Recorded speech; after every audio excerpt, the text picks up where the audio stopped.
Dobrý den, jmenuji se Martin Jirsa, poslal jsem pracovní úřad, aby jsem si vyzvedl výpověď. Ty řekni datum, je sobota 6.10. Je sobota 6.10.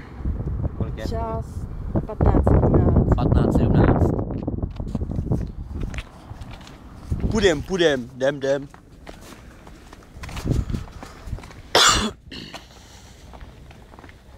Počkej, ty tam pojede Karles, ne? Pojede, kde má to pojede? Stop. Tak my nebudeme mluvit, jo, jako vůbec. Tak Marťo, ty musíš mluvit. Tam se dívám. No, to je pohodě.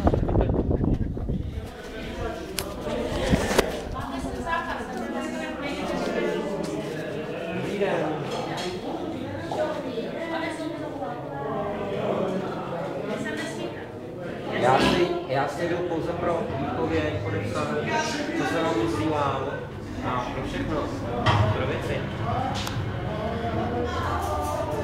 Pro nic jiného si se nejedu, paní Xová.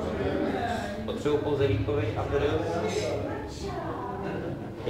říkám, že si se jdu pouze pro výpověď, co se vám posílám a pro nic jiného.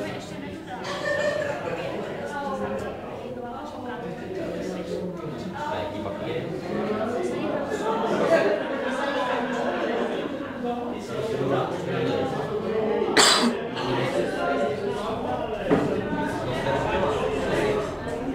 To jste po mně nikdy nechtěla.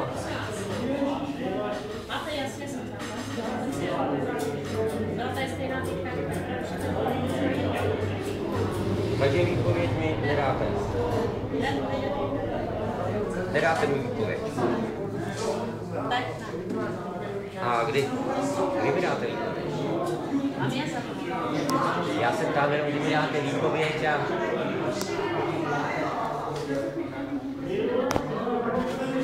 Já chci jenom slyšet jasnou odpověď, pak klidně odejdu, v pohodě. To jako není problém. Já se chci rozumně dohodnout. Pouze rozumně dohodnout. Chci. Já nemám čas, paní Xová. Prosím.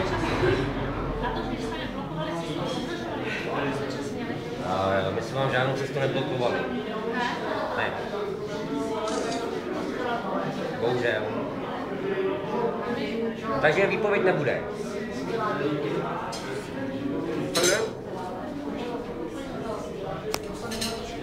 Výpověď? Máš to nahraný? Jo. Pořádku. Nashledanou. Nashledanou. Chceš něco říct, než to vypnu? Pro paní Roulikovou na pracovní úřad. Ať mi nedodaj, nechtějí mi ji dát. Bohužel. Snažili jsme se. Co to šlo? Oběť. To víš, že jo. Tak když počkáš, že zaplatíš No, tak jdeme ještě na dáme zmrzku.